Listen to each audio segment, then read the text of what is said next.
Bu Ibu, ini kuliah eskop kehamilan.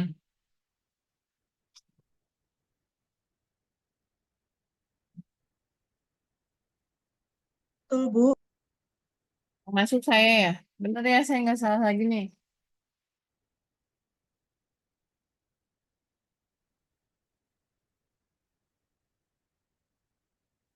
Benar, Bu.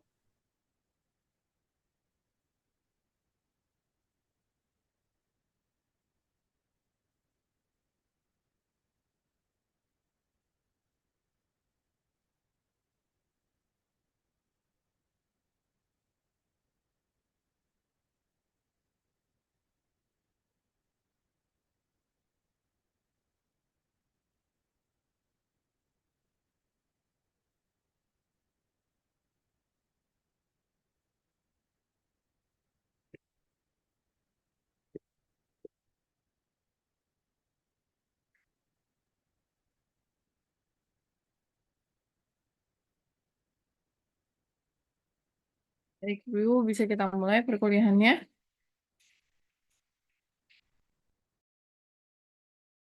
Boleh Atau Bu, bisa. Boleh, teman Bu.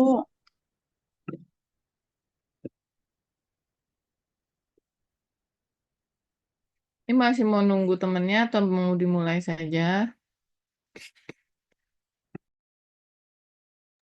Ambil dimulai boleh Bu. Ya, baiklah.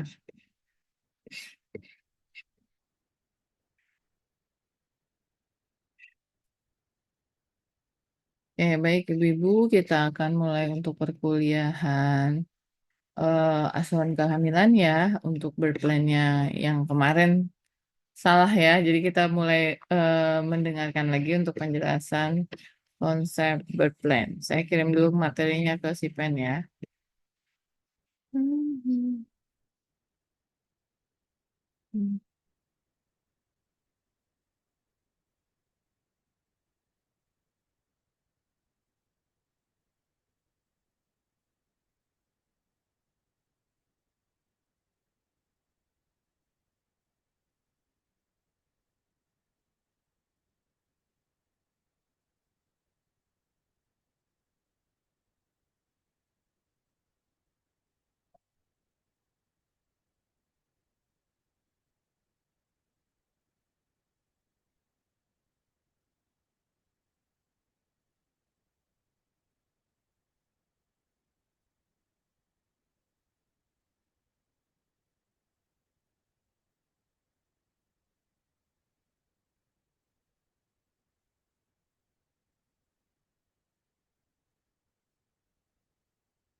Baik. Bismillahirrahmanirrahim. Assalamualaikum warahmatullahi wabarakatuh. Selamat bertemu kembali Ibu dengan saya dan kali ini saya diberikan materi dan tugas untuk diberikan tugas untuk memberikan materi tentang birth plan atau perencanaan persalinan ya. Kita langsung saja. Materi sudah saya berikan ya melalui si pen. Nah, eh, terkait tentang birth plan ya, birth plan. Nah, ini adalah bahan kajian yang akan kita diskusikan pada pertemuan kali ini, yaitu di mana kita akan membahas tentang eh, persiapan atau perencanaan tentang pertolongan persalinan, kemudian tempat persalinan, model, cara bersalin, pendampingan persalinan, kemudian antisipasi kedaruratan, serta P4K ya. Nah, kita langsung saja ke pendahuluan ya.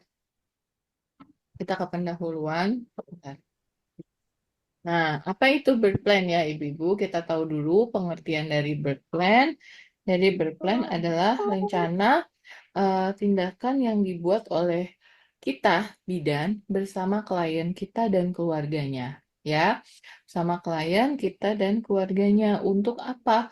Untuk mempersiapkan persalinan yang baik atau persalinan yang terbaik untuk ibu tersebut. Kenapa? Karena persalinan itu sebuah momen yang tidak akan pernah bisa dilupakan sama keluarga gitu ya. Maaf, maaf. Ya, jadi persalinan itu satu momen ya Bu ya yang tidak pernah terlupakan. Bahkan coba ibu-ibu ingat, mungkin anak-anak ibu-ibu ada yang sudah kuliah gitu ya. Eh, Ibu ingat, masih ingat kan pasti proses persalinan anak ibu dulu seperti apa sih? Nah, itu kenapa? Karena momen persalinan itu hal yang tidak akan pernah terlupakan ya. Jadi jangan sampai kita tenaga kesehatan membuat sebuah momen yang tidak menyenangkan gitu ya dalam proses persalinan itu sendiri. Karena tadi dia sebuah momen yang selalu akan diingat sepanjang hayat gitu ya. Nah, jadi itu ya, untuk berplan sendiri kita harus merencanakan bersama ibu serta keluarganya, ya. Nah, itu untuk apa kita merencanakan persalinan tersebut? Untuk mengurangi kebingungan dan kekacauan pada saat persalinan, ya. Jadi tadi misalnya dia mau bersalin, dia nggak tahu mau bersalin di mana, dia nggak tahu siapa yang nolong. Nah, orang yang mau, kalau dia ada apa-apa, terjadi sesuatu hal, orang yang mau nolongin juga pasti akan kebingungan. Oh, mau dibawa kemana ini ibunya? Eh, di mana suaminya? Bagaimana ini gitu ya. Nah, akan tetapi berbeda kalau seandainya dia sudah punya perencanaan. Oh ya, ini saya tiba-tiba misalnya pecah ketuban. Ya udah, kamu mau dibawa kemana? Oh, saya mau dia dibawa ke rumah sakit A gitu ya. Karena saya kontrolnya di sana. Nanti saya ditolong oleh dokter ini gitu ya. Jadi udah enak kalau udah kayak gitu ya. Atau saya mau ke bidan A gitu ya. Seharinya saya periksa di sana. Nanti ditolong sama bidan ini gitu. Itu udah langsung, pun orang yang mau nolongin udah enak, oh ya udah bawa seret gitu ya, enak kan. Nah, seperti itu. Nah, dengan begitu juga ini akan memungkinkan kondisi ibu mendapatkan pertolongan dengan tepat waktu gitu ya, udah pasti gitu ya. Kenapa? Karena nggak pakai mikir gitu ya. Kadang orang nggak mikir, ngambil keputusan, nungguin si A, si B, si C gitu, itu udah lama gitu ya. Kalau kita sudah punya perencanaan dengan baik dan tahu serta ingat, maka pertolongannya akan mudah. Kemudian birth dan plan atau birth plan itu adalah sebuah rancangan atau catatan tentang pilihan metode, tempat, dan persiapan bersalin sama hamil. Nah, di mana kita mencatat ini? Di buku KIA. Ya, di buku KIA itu ada tentang satu halaman yang kaitannya dengan birth plan. Ya, selain di buku KIA, itu juga kita tulis di stiker P4K, ditempel di depan rumah. Jadi kalau ada apa-apa sama ibu, terus nggak ada keluarganya, si ibunya bisa minta tolong sama tetangga. Tetangganya cukup ngeliat itu di tempatnya, di pintu biasanya dipasang ya, atau di jendela. Pokoknya posisinya adalah di halaman depan ya, yang mudah terlihat sama orang dan tidak tertutup. Jadi oh ya, oh ini mau bersalin misalnya gitu. Oh ya, coba-coba lihat stikernya di mana ditempel. Oh di situ, ya udah. Oh di mana? Oh dia bersalinnya harus di sini. Nanti yang ngomong wajib ini gitu ya. Nah siapa yang donor? Oh bawanya pakai apa? Oh ini ada transportasinya bapak ini gitu misalnya gitu. Jadi kalau udah tertulis dengan jelas terpampang gitu ya, siapa saja orang bisa ngelihat, dan itu enak sekali gitu ya. Kemudian perencanaan persalinan merupakan salah satu bentuk konsep atau program yang sesuai dengan filosofi kebidanan. Nah, ini ya, di mana ibu-ibu semua sudah tahu bahwa filosofi kebidanan kita adalah bersalinnya harus normal, ya. Kondisi-kondisi fisiologis itu adalah wilayah kita untuk menolong persalinan. Lalu natural childbirth ya, atau persalinan bayi yang natural atau alamiah. Atau ibu-ibu bisa mengingat atau paham tentang kayak gentle birth sekarang kayak gitu-gitu. Nah, itu yang banyak digembar-gemborkan untuk posisi saat ini ya. Karena memang itu udah filosofi kita sebagai bidan.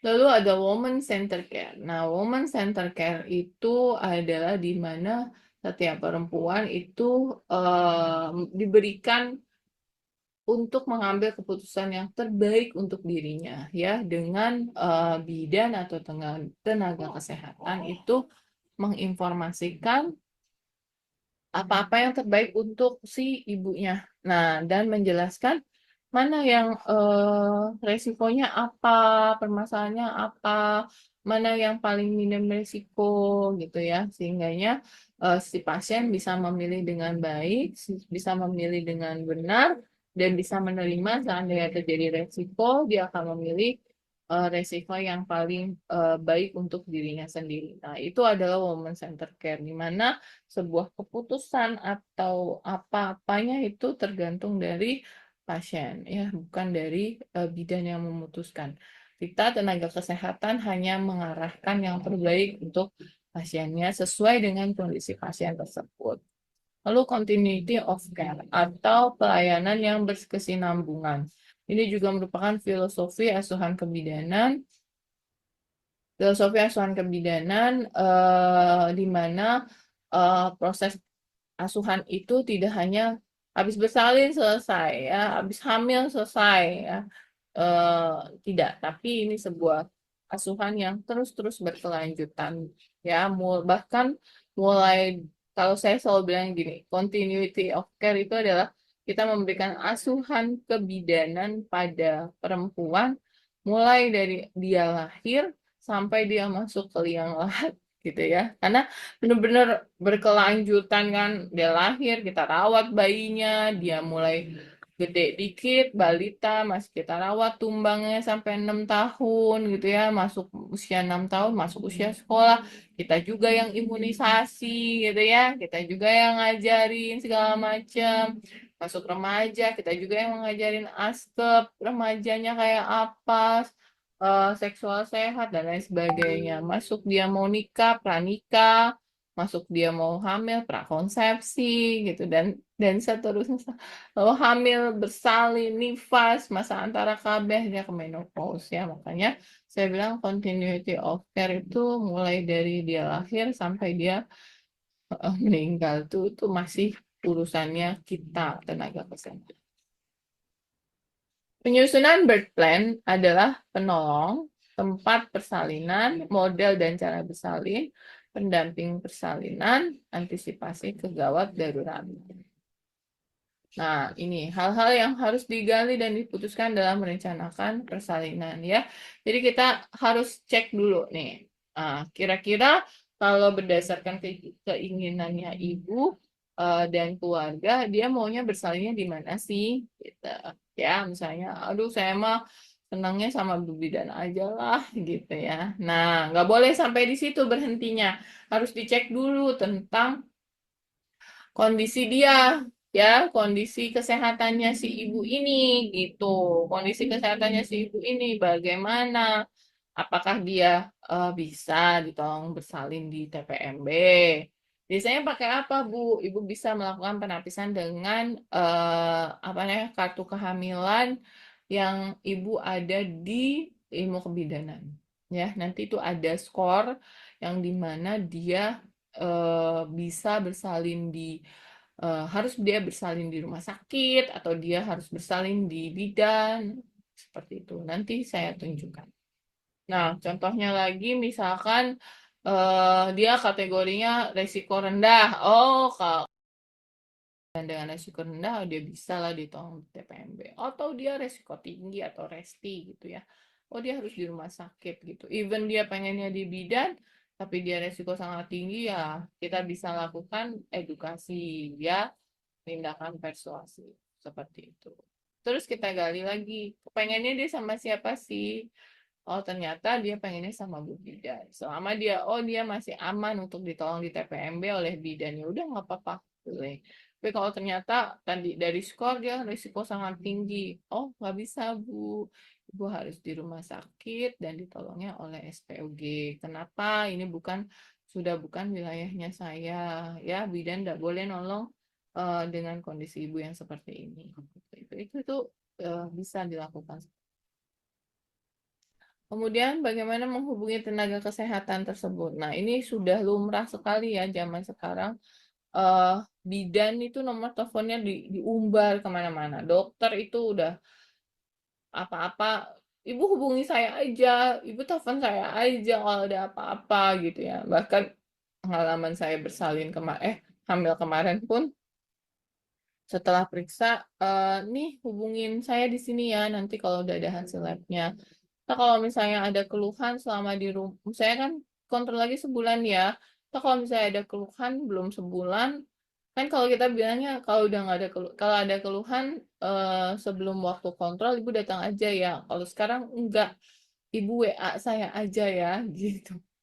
Karena ada beberapa keluhan yang ya butuh tindakan segera gitu, atau ada keluhan yang cuman kondisi psikologis aja, bisa dengan ditenangkan atau masih bisa oh ya ibu tuh obat ini aja dulu gitu, kalau nggak ini baru kesini gitu. Jadi ada kondisi-kondisinya seperti itu. Nah, jadi sangat sangat lumrah sekali tuh udah tenaga kesehatan mengumbar nomor teleponnya ke seluruh kliennya gitu ya. Jadi jangan pelit-pelit ya Bu ya, gitu. Untuk telepon aja saya Bu, WA aja saya Bu gitu, karena memang kita sudah mematrikan diri kita untuk pasien. Lalu bagaimana transportasi ke tempat salinan? Nah, ini yang harus juga difikirkan ya, Ibu-ibu. Eh, apakah dia punya kendaraan, mobil misalnya? Iya punya satu. Ya kalau tapi dipakai kerja suaminya. Kalau ada apa-apa di rumah dia pakai apa? Masa nunggu suaminya gitu. Nah, atau oh ya punya cuma motor gitu ya, nggak punya mobil. Nah, ini bisa kita gali, Bu. Potensi apa yang bisa dilakukan? Oh, tetangga A punya mobil. Boleh nggak, Bu, mobilnya dipakai kalau dia mau bersalin? Oh, dia punya angkot. Ya, bisa nih. Nah, itu yang harus kita gali. Kalau seandainya transportasi itu tidak tersedia, apakah ada cadangan transportasi lainnya? Gitu. Kemudian siapa yang akan menemani pada saat bersalin? Nah, siapa yang mau nemenin saat bersalinnya? Nah, misalnya suaminya atau keluarganya atau ibunya atau tantenya gitu ya. Seperti itu. Kemudian karena ya ini ya penting banget ya untuk pendamping persalinan itu luar biasa efeknya terhadap proses persalinan itu sendiri ya ibu-ibu ya. Karena ada support yang tidak bisa diberikan oleh siapapun selain sama keluarga. Jadi ya seperti itu memang adanya. Bahkan ada beberapa rumah sakit yang bikin kayak contoh di Budi Kemuliaan nih, Rumah Sakit Budi Kemuliaan. Di ruang VK-nya tuh dia VK-nya berupa satu ruangan satu. Jadi satu satu jadi VK-nya tuh kan luas ya, panjang gitu ya. Ada dia punya satu ruang untuk satu pasien. Jadi kalau ada kayak beberapa tempat kan VK-nya yang cuman di Jeddah Gorden gitu ya. Kalau kalau di Budi Kemuliaan nggak Bu, ada partisinya. Gitu. Jadi dia benar-benar kayak kamar gitu. Ada jadi dia kamar-kamar kayak gitu ya. Nah, di dalam kamar itu lengkap isiannya. Ada troli apa namanya, troli alat-alat persalinan fisiologis gitu ya, troli apa namanya, troli troli alat-alat kegawat daruratan ibu dan maternal gitu ya. Itu semua ada di dalam satu ruangan itu gitu ya. Tapi kalau troli yang shock apa segala macam itu di luar. Nah, terus di dalamnya juga ada sofa gitu ya, ada tempat tidur pasien dan ada perlengkapan untuk apa itu eh salah satu yang sifatnya non farmakologi kayak Jimbol gitu, terus yang kayak pemanas atau penghangat untuk apa namanya, untuk pinggang kayak gitu tuh, itu di setiap ruangan ada gitu. Jadi keluarga bebas menggunakan itu semua kalau dia butuh. Nah itu tuh di Budi Kemuliaan tuh seperti itu, satu ruang, satu kamar, satu pasien. Ada beberapa juga, misalnya di rumah sakit ini, oh dia maksimal 2 orang yang nemenin waktu bersalin gitu. Bahkan sekarang sesar pun boleh didampingin oleh keluarganya, bahkan ada yang sampai bawa tim apa untuk pendokumentasian. Nah itu juga boleh gitu ya, kayak Syahrini itu ya, dalam satu ruangan operasi rame gitu kan karena mereka bawa tim syuting sendiri untuk mengabadikan apa namanya, proses persalinannya.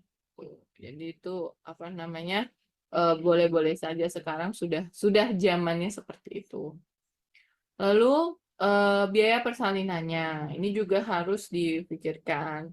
Apakah ibu akan apa namanya, menggunakan BPJS atau asuransi swasta atau pembiayaan pribadi gitu ya. Nah, ini juga harus ditanyakan sama pasien tersebut gitu ya, sehingganya kalau dia menggunakan apa-apa itu bisa dengan mudah untuk disiapkan bahkan sebelum bersalin.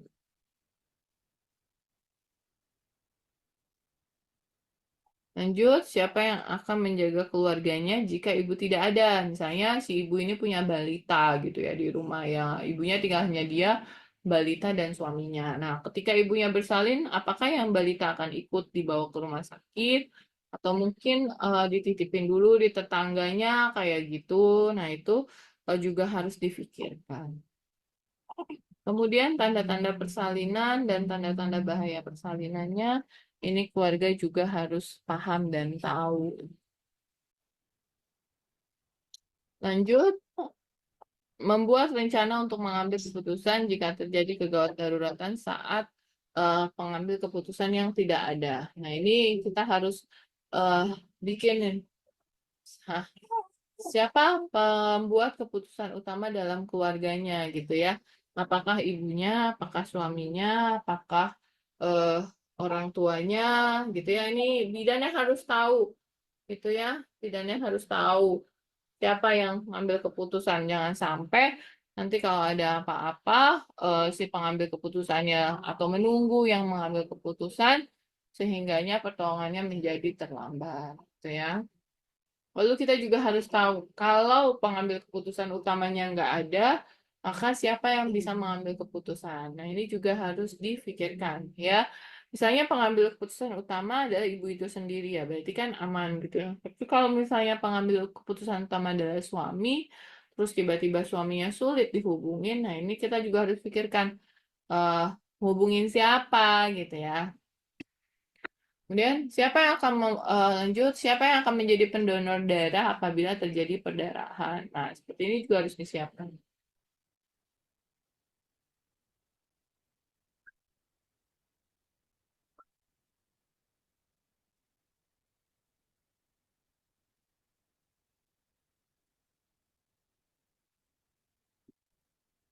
ya. Oke, kalau di buku KIA, Bu, 2022 itu di halamannya itu ada kolom untuk pendonor darah. Yang kalau nggak salah ada 3 atau 4 ya, saya lupa. Nanti kita tunjukin sama-sama ya. Itu harus ada nama, ada kolom nama sama nomor telepon. Jadi memang harus ada ditulis di situ. Namanya yang mau golongan darah ibunya apa, siapa, lalu siapa keluarganya yang punya golongan darah yang sama, lalu ditulis namanya di situ dan nomor teleponnya. Tuh. Kemudian transportasi apa yang akan digunakan jika suatu saat harus dirujuk gitu ya. Ini juga harus dipikirkan sama ibu-ibu ya. Bagaimana dia harus ngerujuk, pakai apa rujukannya. Oh, ternyata desanya punya ambulan. Ya udah bisa menggunakan ambulan desa. Kalau tiba-tiba ambulan desanya dipakai dengan pada saat yang bersamaan, oh ada mobil dari keluarganya siapa gitu ya, tetangga atau dia punya mobil sendiri. Nah, itu juga harus dipersiapkan.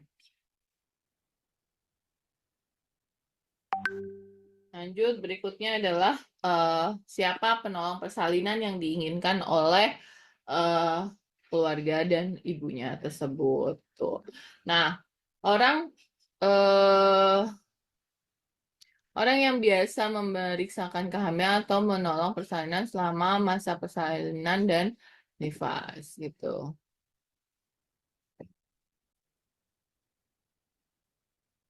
Macam-macam penolong persalinan. Nah, penolong persalinan tuh ada tenaga kesehatan dan non kesehatan. Tapi sekarang tidak boleh lagi non kesehatan itu menolong persalinan sesuai dengan pilar Safe Motherhood bahwa pertolongan persalinan harus ditolong oleh tenaga kesehatan di tempat pelayanan kesehatan. Jadi siapa yang bisa menolong? Ya dokter spesialis, siapa aja.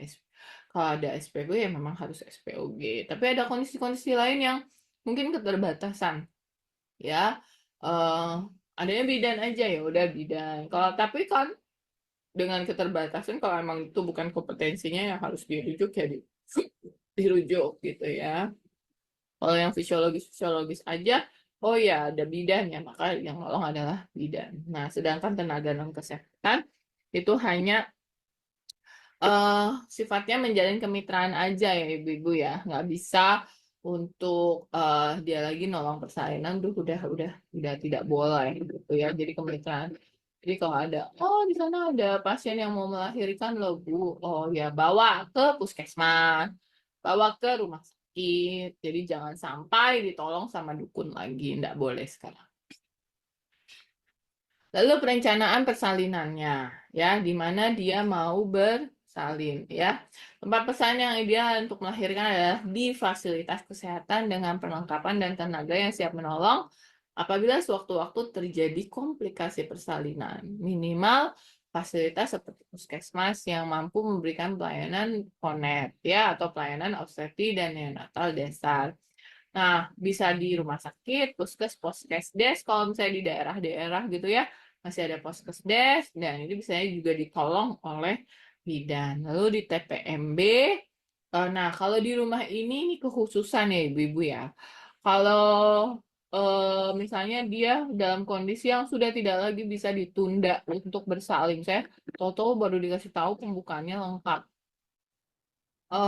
untuk kelayanan kesehatan jauh gitu ya, butuh waktu misalnya 2-3 jam gitu kayak nah ini apa namanya eh maka ya nggak mungkin lah dirujuk orang pembukaan udah lengkap akhirnya ditolonglah di rumah. Nah ini kekhususan tapi khusus untuk di daerah-daerah, tapi kalau di kota ini tidak boleh ya, harus di pelayanan kesehatan gitu ya, minimal di eh, TPMB ya. Kalau di daerah, makanya kalau di daerah yang kecil-kecil itu ada poskesdes, jadi ditolongnya bisa di poskesdes. Model dan cara bersalin. Masuk pada model dan cara bersalin. Nah, kita harus tahu dulu jenis persalinan, kan ada jenis persalinan yang sifatnya normal atau per vaginam dan seksio cesaria. Nah, tinggal dilihat kalau emang dia bisa fisiologis dan kehamilan merupakan kehamilan dengan risiko rendah, maka dia bisa aja ditolong oleh bidan dengan persalinan fisiologis. Atau tiba-tiba dia ada masalah sejalan dengan persalinan bervaginam, mesti pakai alat vakum atau forceps gitu ya. Nah, ya udah dipanggil SPOG-nya.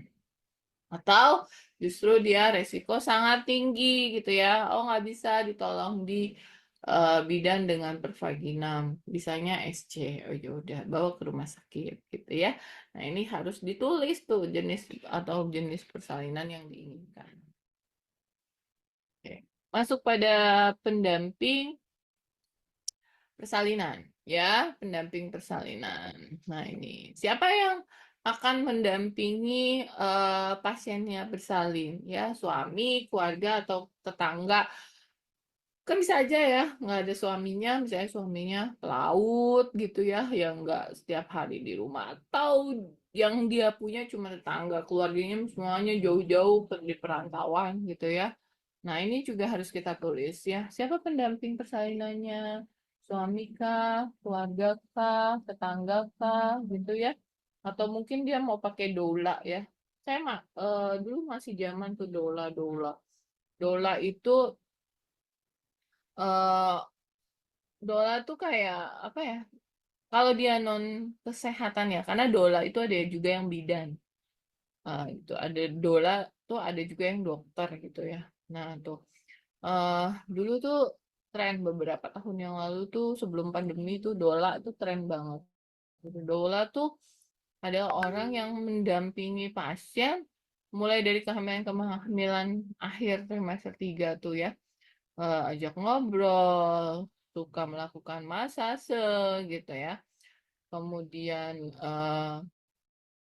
membantu persiapan hospital bed kayak gitu-gitu. Itu doula tuh biasanya. Nah, lalu pada saat bersalin pun dia yang di sampingnya ikut bantu gimana ngajarin hisnya, bantu menghilangkan rasa nyeri non farmakologi, itu tuh dola. Nah, tren dulu tuh kayak gitu. Kita bayar khusus.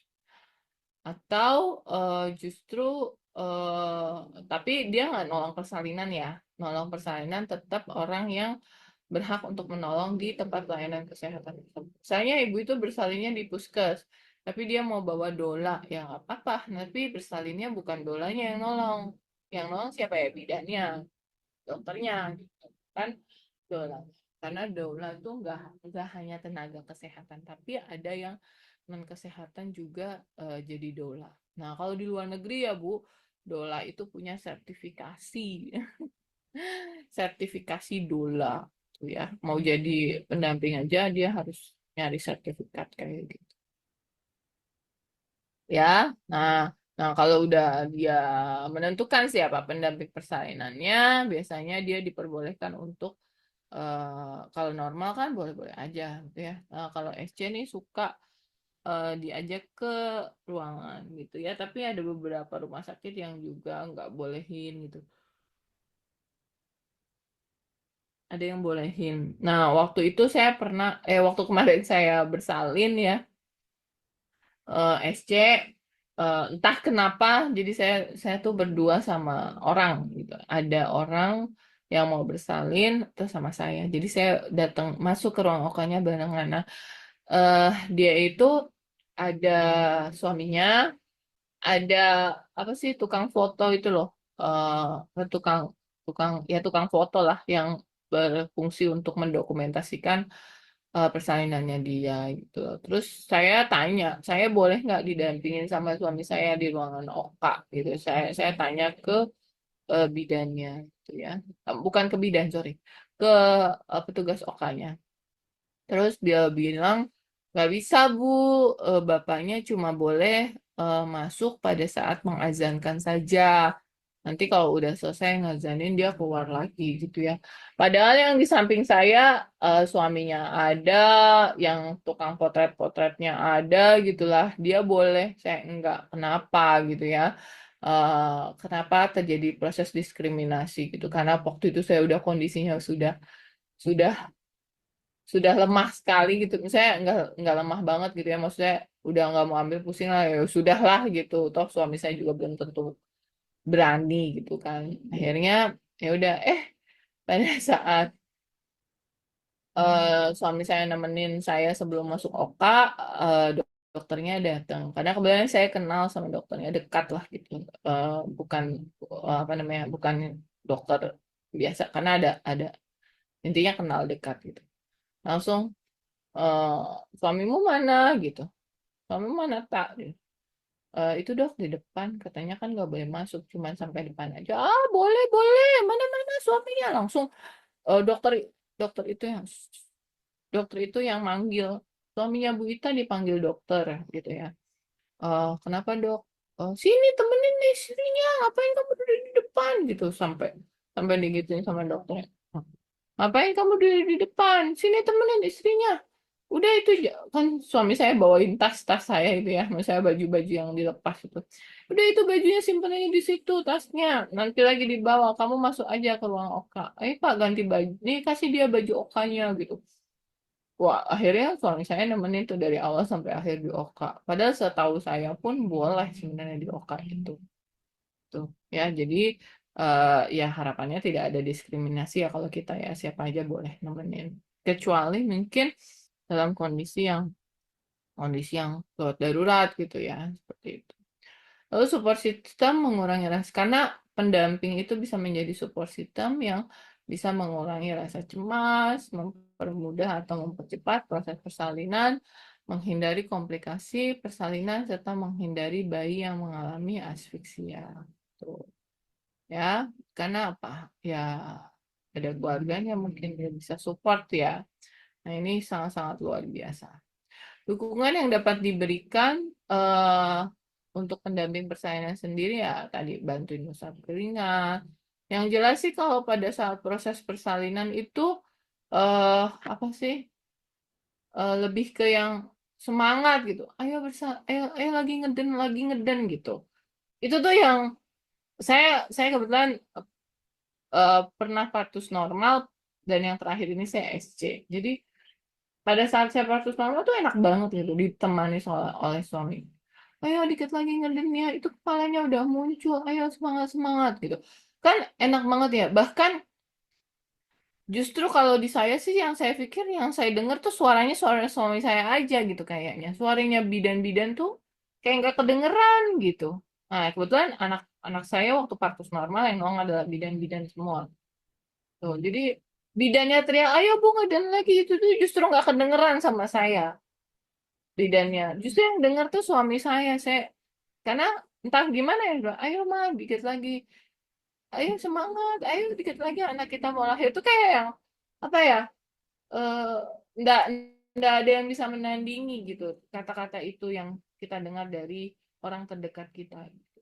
Nah kalau yang di SC itu kan karena memang saya sudah kondisinya patologis sekali gitu ya. Akhirnya tuh yang takut ada apa-apa sama bayinya. Kalau di saya sih kayaknya nggak ada apa-apa gitu. Maksudnya bagus-bagus aja karena kondisinya lebih ke bayi sih di SC itu. Jadi justru saya takut tuh sama bayinya karena udah prematur, sungsang, eh, terus apa namanya ada kondisi apa di plasenta dan tali pusatnya ada kondisi sesuatu. Jadi justru saya lebih khawatir sama bayinya ya. Nah, yang support suami saya gitu, udah mah tenang aja, nggak apa-apa bayinya sehat. Saya itu tadi udah diazanin, udah gitu. Jadi sama tuh dokternya sama operatornya lebih yang kayak menyelesaikan. Nah, saya yang diem, yang support suami saya ngajak ngobrol. Ayo nih semangat baca doa gitu-gitu. Jadi itu tuh hal yang tidak bisa digantikan oleh siapapun menurut saya sih gitu. Even itu adalah suami ataukah orang tua atau siapa aja. Ya, jadi benar-benar penting pendamping persalinan itu tuh tidak ada pengecualian. Lanjut, dukungan yang dapat diberikan pendamping persalinan adalah mengusap keringat, menemani jalan-jalan, memberikan minum, dan lain-lain. Masuk pada antisipasi kegawat daruratan ya. Nah, kegawat daruratan adalah kejadian yang tidak diduga atau terjadi secara tiba-tiba dan seringkali merupakan kejadian yang berbahaya dan membutuhkan tindakan guna menyelamatkan jiwa dan nyawa. Nah, sedangkan kalau kegawat daruratan obstetrik itu adalah kondisi yang mengancam jiwa yang berkaitan dengan persalinan dan kelahirannya. Nah, salah satu bentuk antisipasi kegawat daruratan adalah siapa pengambil keputusan itu udah pasti pendonor darah dan transportasi. Nah, kenapa? Karena itu tuh butuh cepat gitu loh. Untuk gawat darurat tuh butuh tindakan cepat. Kalau kondisi gawat daruratnya di awal ditemuinnya di rumah, tempat kerja, atau di mana-mana gitu selain di pelayanan kesehatan. Nah, ini yang apa ya, yang membutuhkan tindakan yang cepat untuk ngambil keputusan kemana dia harus dibawa gitu. Ini yang penting gitu. Nah, ya lain hal kalau gawat daruratnya terjadi di rumah sakit, itu kan udah urusan orang rumah sakit ya, urusan bidannya, dokternya, koordinasinya, dan lain sebagainya gitu ya. Tapi yang paling dikhawatirkan itu adalah kegawat daruratannya kalau di eh, tempat selain pelayanan kesehatan. Jadi poin ini nih harus benar-benar ada.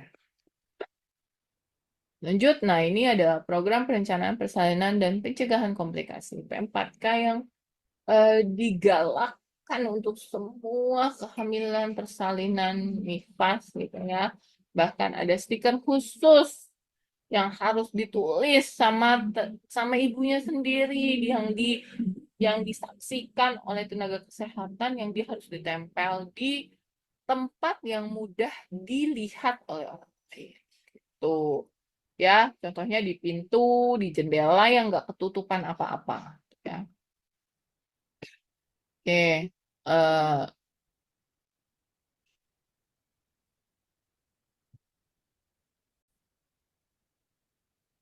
program perencanaan persalinan dan pencegahan komplikasi P4K merupakan satu kegiatan yang difasilitasi oleh bidan dalam rangka peningkatan peran aktif suami, keluarga, dan masyarakat dalam merencanakan persalinan yang aman dan persiapan dalam menghadapi kemungkinan terjadinya komplikasi saat hamil, bersalin, dan nifas, termasuk perencanaan penggunaan alat KB pasca salin dengan menggunakan stiker P4K sebagai media pencatatan sasaran dalam rangka meningkatkan cakupan dan mutu pelayanan kesehatan bagi ibu dan bayi. Nah, itu adalah pengertian dari P4K. Adapun manfaatnya adalah meningkatkan cakupan pelayanan kesehatan ibu hamil, ibu bersalin, ibu nifas, dan BBL melalui peningkatan peran aktif keluarga dan masyarakat dalam merencanakan persalinan yang aman dan persiapan menghadapi komplikasi dan tanda bahaya kebidanan serta bayi baru lahir bagi ibu dan bagi ibu sehingga melahirkan bayi yang sehat. Nah, itu adalah manfaatnya. Nah, caranya apa? Data dulu ibu hamilnya, kemudian pasang stikernya, ditulis dulu ya. Nah, biasanya kalau ibu-ibu yang periksa di puskes, ya stikernya udah ditulis di puskesnya. Dia suruh nulis, nanti tinggal dia pasang di rumah. Ya. Nah, ini stiker P4K, siapa nama ibunya, tafsiran persalinan, pertolongan persalinan, tempat persalinan, pendapat pendamping persalinan, dan seterusnya. Nah, ini ngambilnya dari buku KIA. Nanti saya tunjukkan dari buku KIA-nya.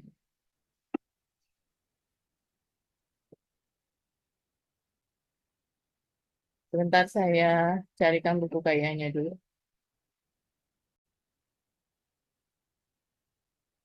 eh ini saya tunjukkan dulu untuk yang tadi saya jelaskan terkait tentang skor Puji Rohayati atau untuk apa mendeteksi kira-kira dia untuk merencanakan bagaimana proses persalinannya. Jadi eh, Ibu ini ada di buku ilmu kebidanan ya. Sepertinya ini juga ada di buku KIA juga. Nah, ini ada di buku KIA. Jadi Ibu nanti Ibu akan tulis dulu screening resiko tingginya gitu ya. Namanya siapa, ini tinggal diisi. Nanti Ibu scoring dulu nih Bu. Nah, eh, scoring dulu. Jadi ini adalah faktor resiko 1, kemudian ini faktor resiko 2. Nah, ini Ibu tanya jawab ya. Ibu tanya jawab ya. Tapi jadi kita lihat. Misalnya gini, misalnya pakai contoh on case saya ya, yang saya ajuin. Dari skor awal ibu hamil, terlalu muda tidak. Usianya 41 tahun.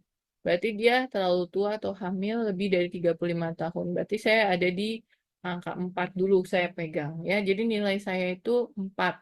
Nah, sedangkan skor awal ibu hamil karena saya hamil berarti saya udah dapat 2. Lalu karena usia saya lebih dari 35 tahun maka dapat skor tambahan 4. Berarti sudah 6. Kemudian terlambat hamil tidak pernah, terlalu lama hamil tidak, terlalu cepat tidak, terlalu banyak anak tidak, umurnya terlalu tua.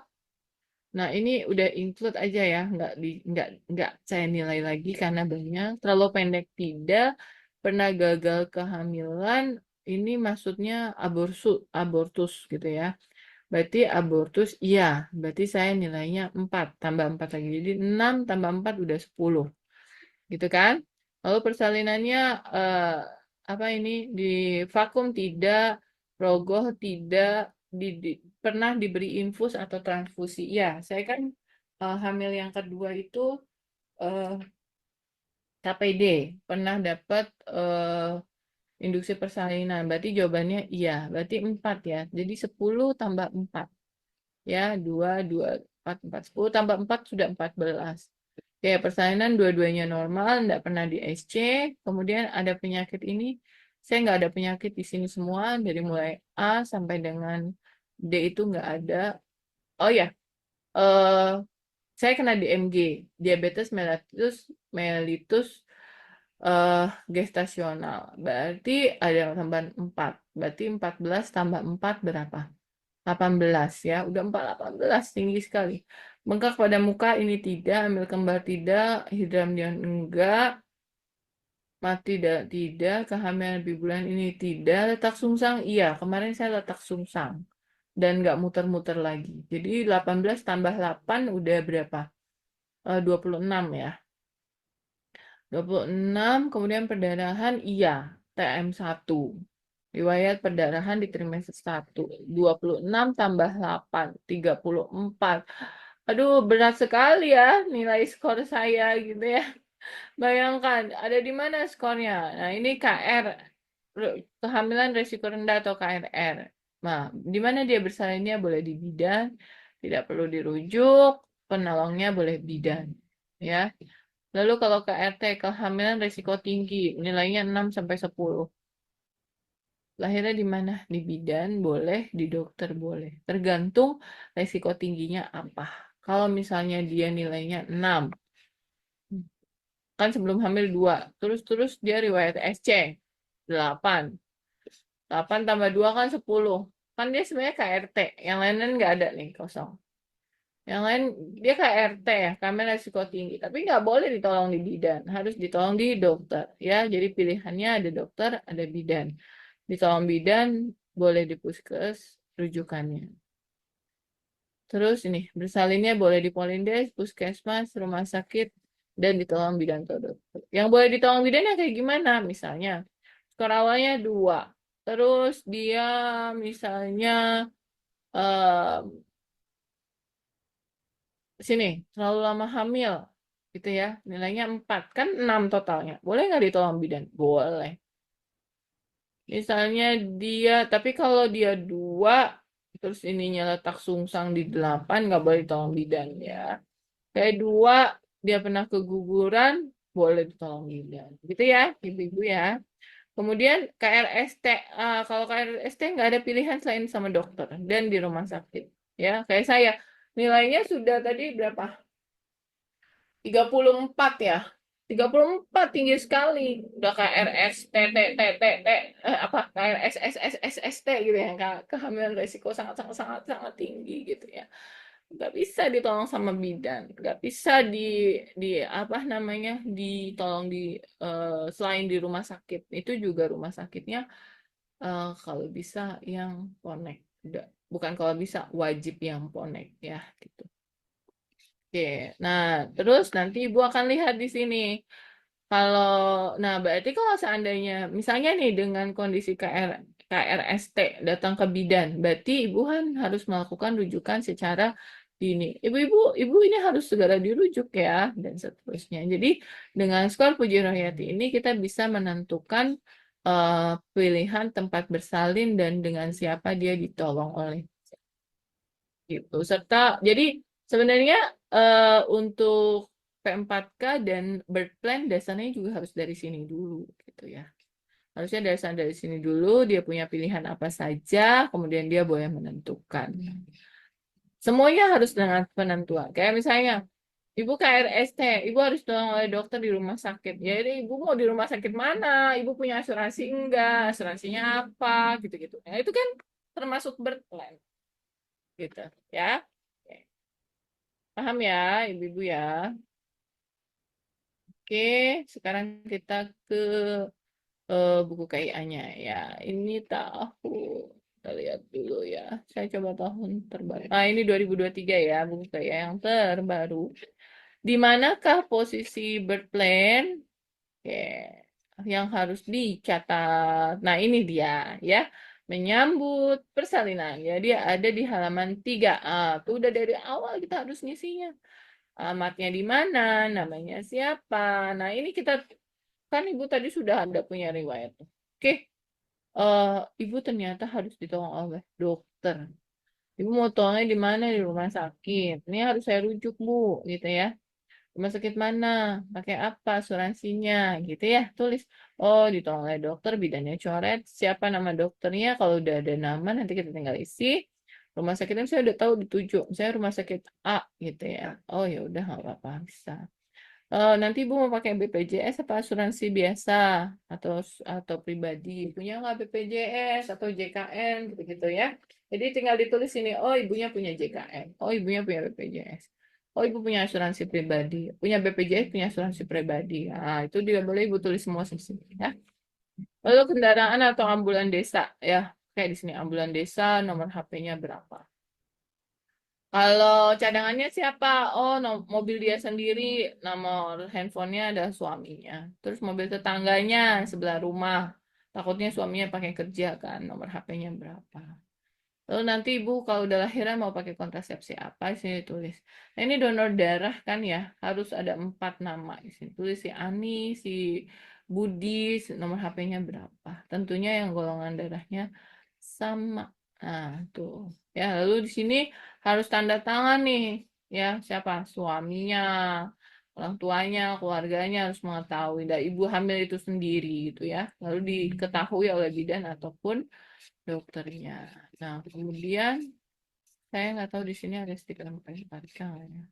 Saya kemarin juga pakai buku KIA, di depannya itu langsung ada stiker P4 kan. Kayaknya di sini nggak ada nih. Ini buku bayi. Bagian bagian an. Ya, tadi tapi untuk stiker P4K udah saya contohkan ya. Oke, ya, itu tadi penjelasannya ya Ibu ya. Sekarang saya akan contohkan bagaimana caranya Ibu untuk praktik untuk P4K-nya ya. Kita boleh lihat video sebentar, sebentar ya. Kita lihat video ini ya. Video tentang praktik P4K-nya. Di sini perencanaan persalinan yang kita tuliskan ya, kita tuliskan dalam sebuah, boleh maksudnya dalam diary Bunda, sebuah perencanaan persalinan Bunda. Kemudian Bunda usahakan, jadi ada ikhtiar di sini untuk mencapai sebuah tujuan dari persalinan Bunda. Nah, jadi tujuan birth-plan di sini adalah satu, bukan hanya sekedar impian, ingat. Jadi harus real, sesuai dengan kondisi kenyataan. Kemudian, tujuan dari birth-plan ini supaya apa? Bunda lebih tenang, ya. Lebih tenang, kemudian lebih siap dalam menghadapi persalinan, lebih siap untuk menjadi seorang ibu, dan lebih siap dalam pengambilan keputusan. Nah, ini nih poin penting. Bagaimana, kenapa kok birth-plan ini sangat penting sekali dalam sebuah proses pengambilan keputusan? Karena ketika kita merencanakan semuanya dengan baik dari awal kehamilan untuk sebuah persalinan yang indah, persalinan yang normal, persalinan yang minim trauma ya, itu nanti harapannya adalah bisa menjadikan sebuah kenyataan karena ada usaha untuk mencapai sebuah perencanaan yang sudah Bunda buat ya. Kemudian untuk membuat birth plan ya, itu sebaiknya ada bukan hanya Bunda membuat satu buah perencanaan, tetapi buatlah minimal ada 3 perencanaan. Sehingga saya di sini mencontohkan ya, yuk para Bunda semuanya yang sekarang baru hamil, apalagi yang baru menanti sang buah hati, yuk kita bersama-sama belajar membuat sebuah birth plan ataupun perencanaan persalinan. Plan A. Nah, jadi birth plan di sini adalah dibuat sedetail mungkin ya, sedetail mungkin, termasuk bagaimana jika plan A ini tidak bisa tercapai. Nah, kita sudah punya plan B.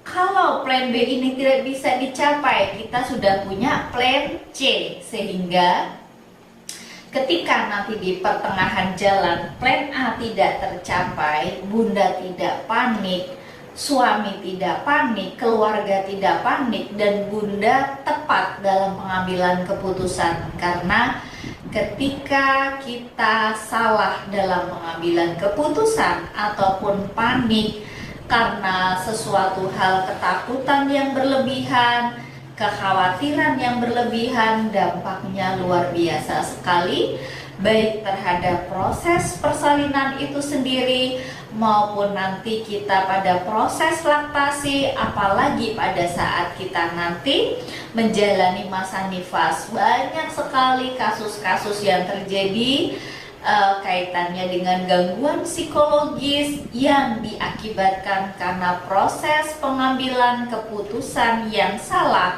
pada saat proses persalinan. Nah, di sini saya contohkan plan A misalnya ya.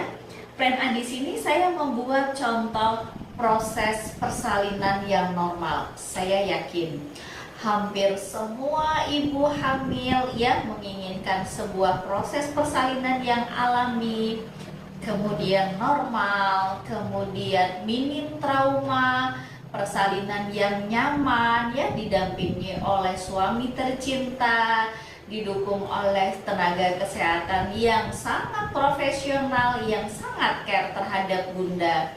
Sekarang saya mencontohkan untuk membuat plan A.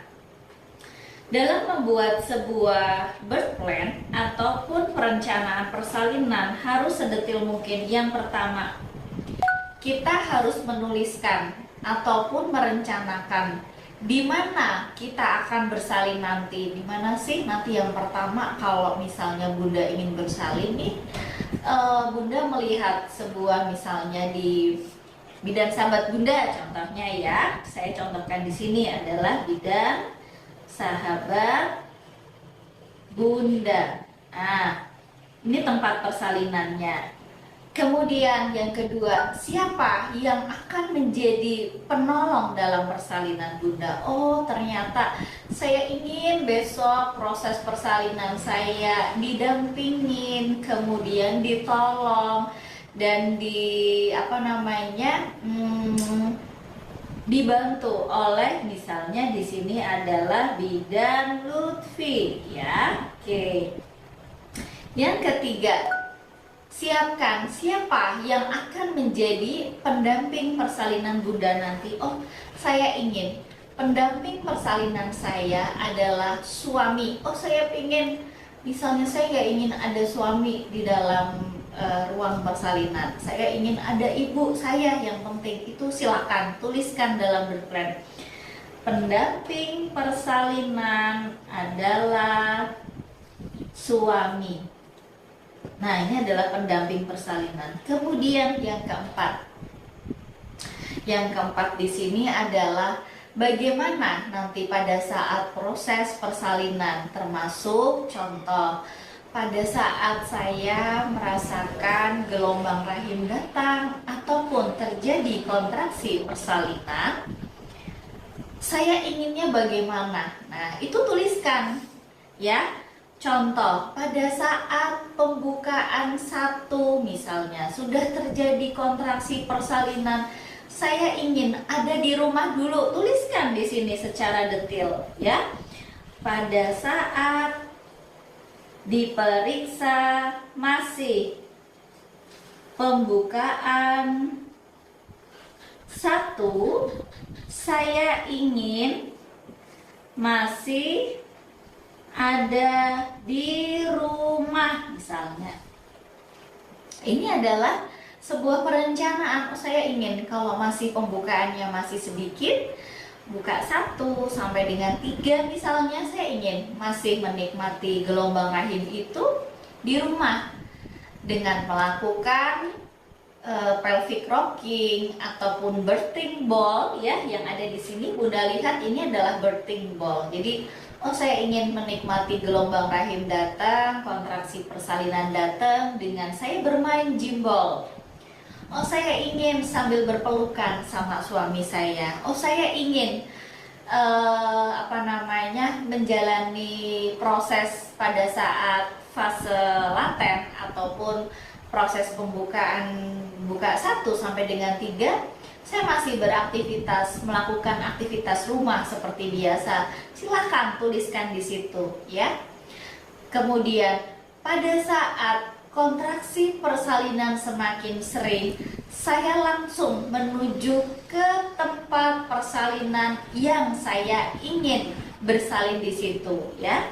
Jadi yang kelima, itu tuliskan ya, pada saat kontraksi sudah semakin hebat ya, saya langsung menuju ke tempat persalinan yang memang sudah saya inginkan dari awal.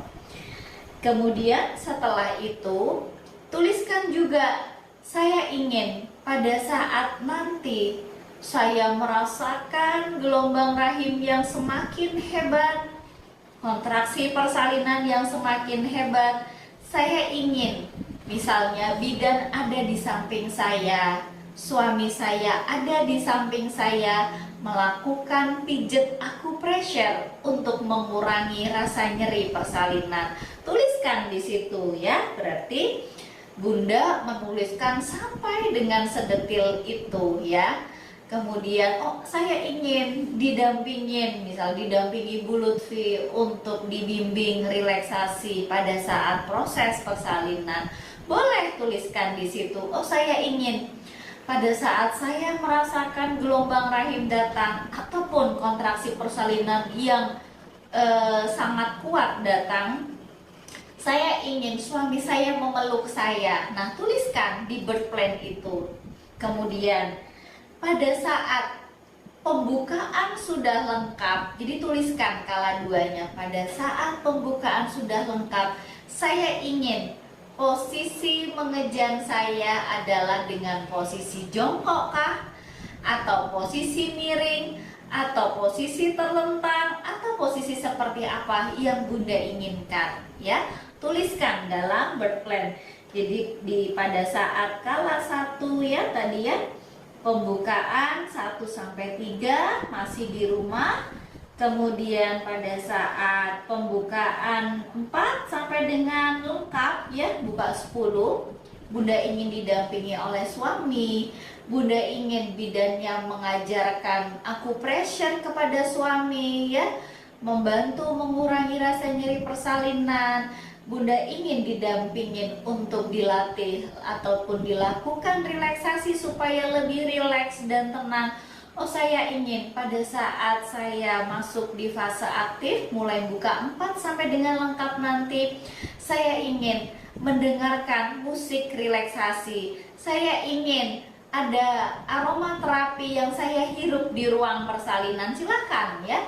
Kalau memang di fasilitas kesehatan yang Bunda inginkan itu ada semua perlengkapan yang Bunda butuhkan, saya yakin mereka akan memfasilitasi Bunda. Contoh nih ya, ada aromaterapi, nanti disetelkan musik-musik relaksasi, kemudian nanti didampingi bidan profesional, didampingi oleh seorang suami yang sangat sayang, yang sangat care terhadap Bunda.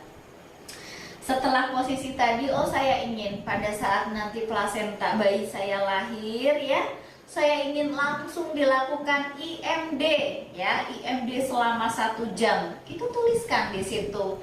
Saya ingin ketika saya sehat, bayi saya sehat ya, saya ingin langsung dilakukan rooming in ataupun rawat gabung dengan bayi saya. Saya tidak ingin dipisahkan sedikit pun dengan bayi saya. Saya ingin ketika IMD sudah selesai, baru bayi saya dilakukan penyuntikan untuk vaksinasi ya, kemudian dilakukan pemeriksaan berat badan, panjang badan, dan lain-lain yang sekiranya itu diperlukan untuk bayi saya. Tuliskan di situ ya. Kemudian setelah itu saya ingin ketika bayi saya nanti sudah lahir, IMD sudah selesai, saya rooming in, saya bisa menyusui dengan baik kepada bayi saya. Saya ingin nanti bidan yang ada di samping saya mengajarkan saya untuk teknik menyusui yang benar. Tuliskan saja semuanya secara detail di situ. Oh, saya ingin besok pada saat bayi saya sudah lahir, saya diajarkan bagaimana perawatan payudara yang benar. Nah, tuliskan saja di situ ya. Oke, kalau misal plan A ini gagal, Bunda juga menuliskan di situ. Jadi contoh, ketika di pertengahan jalan dalam proses persalinan saya ternyata ada komplikasi yang terjadi sehingga mengharuskan saya untuk ke rumah sakit. Saya ingin dirujuk di rumah sakit apa? Misalnya di rumah sakit B. Nah, saya ingin nanti di rumah sakit B ditolong oleh dokter X misalnya. Nah, tuliskan di plan B. Saya ingin ketika nanti proses persalinan normal gagal, saya bersedia untuk dilakukan persalinan dengan induksi misalnya, ya. Tuliskan di sini induksi. Kemudian ketika saya tidak kuat untuk mengejar dan saya sudah mengalami kelelahan ya, sehingga dokter memutuskan untuk melakukan persalinan dengan bantuan alat seperti vakum, saya siap. Tuliskan di sini ya, persalinan dengan bantuan vakum. Tuliskan di sini ya. Kemudian saya ingin pada saat nanti saya di rumah sakit, ada suami saya yang selalu mendampingi saya. Jadi tuliskan di situ ya. Saya ingin meskipun persalinan saya nanti dibantu dengan induksi, saya ingin kalau saya dan bayi saya sehat tetap dilakukan IMD selama 1 jam. Nah, tuliskan di situ IMD. Saya ingin ketika nanti IMD sudah selesai ya, saya ingin langsung dilakukan rooming in ataupun rawat gabung dengan saya. Tuliskan di situ. Dan saya ingin ketika rumah sakit misalnya ASI saya tidak keluar ataupun belum keluar di hari pertama dan bayi saya sehat, saya tidak ingin rumah sakit memberikan susu formula tanpa seizin saya. Tuliskan di situ ya. Oke, kemudian kalau misalnya induksi gagal, saya siap untuk plan C. Plan C itu adalah saya siap untuk dilakukan operasi sesar ya. Jadi semua dituliskan secara detail. Saya ingin operasi sesar ya, berarti kan di rumah sakit tersebut ya, dengan dokter tersebut gitu yang sudah Bunda pilih dari awal. Kalau misalnya dokter yang Bunda inginkan tidak ada, Bunda bisa tuliskan kalau misal dokter B tidak ada, saya ingin ditolong oleh dokter C. Silahkan dituliskan di situ ya. Kalau misalnya plan B ini gagal, saya siap untuk dilakukan operasi sesar terhadap proses persalinan saya. Nah, tuliskan. Kemudian contoh, meskipun persalinan saya nanti berakhir dengan SC, saya ingin dilakukan IMD. Nah, tuliskan di situ IMD. Jadi meskipun SC, Bunda bilang, "Dok, saya pengen tetap dilakukan IMD." Ya, tuliskan selama 1 jam misalnya. Kemudian ketika kondisi saya sehat, bayi saya sehat dan memungkinkan untuk langsung dilakukan rawat gabung, saya ingin untuk sesegera mungkin dilakukan rawat gabung antara saya dan bayi saya. Namun biasanya karena kondisi Bunda operasi ya, sesar, sehingga biasanya ibunya pun juga akan dibiarkan untuk bisa istirahat terlebih dahulu. Bayi akan dibawa ke ruang bayi terlebih dahulu, baru nanti setelah mungkin 8 jam seperti itu baru diberikan kepada Bunda ya. Nanti diajarkan untuk menyusui. Kalau sudah selesai, bayi akan dibawa ke ruang bayi terlebih dahulu sebelum Bunda bisa untuk menyusui secara mandiri seperti itu ya. Jadi memang ketika Bunda memilih untuk SC, memang ada keterbatasannya untuk bisa rooming in secepat mungkin ya. Jadi memang ada waktu untuk bisa dilakukan rooming in antara ibu dan bayi. Kemudian kalau misalnya jadi setelah dilakukan rooming in, saya ingin misalnya saya tetap bisa diajarkan teknik menyusui, perawatan payudara, saya ingin bisa untuk menyusui secara eksklusif kepada bayi saya. Nah, ketika Bunda sudah menuliskan sebuah birth plan dengan baik ya, sedetil mungkin dari awal kehamilan ya minimal setelah 3 bulan terlewatilah ya. Kenapa? Karena 3 bulan pertama kehamilan kita tahu Bunda baru beradaptasi dengan hormon kehamilan, masih mengalami mual muntah, ada lagi yang dia mual muntah berlebihan sehingga belum berpikiran ke arah birth plan ya. Itu sehingga birth plan itu bisa dilakukan mulai usia kehamilan di 4 bulan. Hormon HCG yang menyebabkan mual sudah menurun, Bunda sudah lebih siap untuk menjalani kehamilan ya. Sebaiknya memang dilakukan di usia 4 bulan. Nah, dengan adanya birth plan ini, itu tidak hanya sekadar angan-angan atau impian, tetapi mengingatkan Bunda semuanya.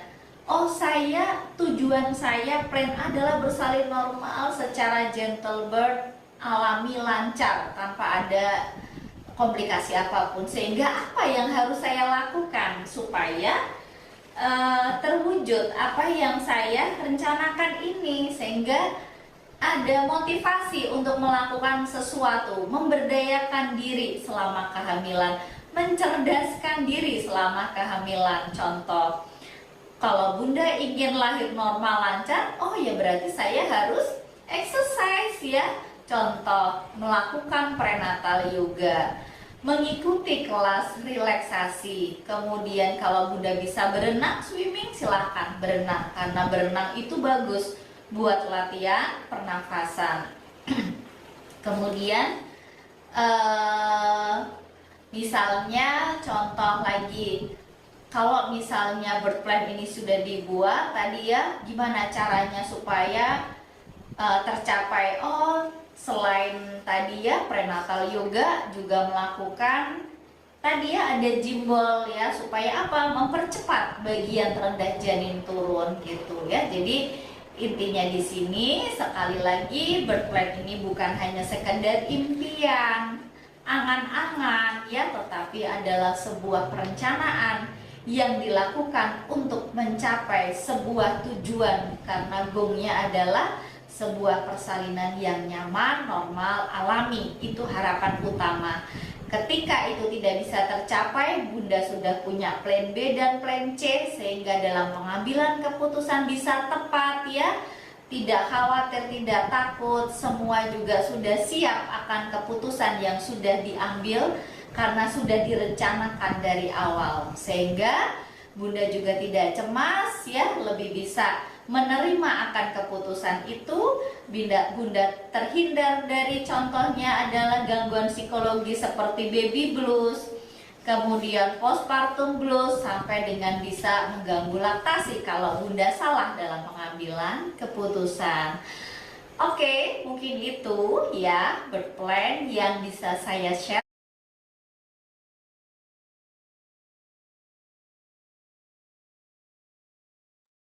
Baik, Ibu-Ibu, sudah ada yang mau ditanyakan terkait tentang birth plan dan bagaimana merencanakan birth plan? Silakan.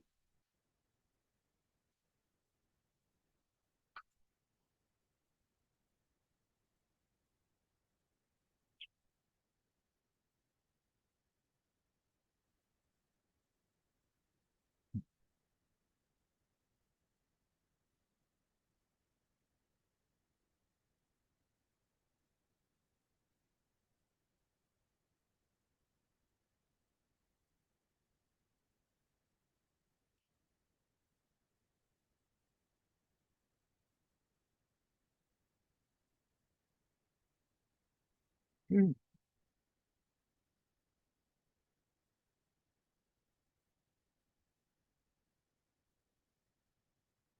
Ada yang mau tanya, Ibu-Ibu? Tidur semuanya? Enggak? Cukup kayaknya, Bu. Belum ada, Bu. Enggak ada?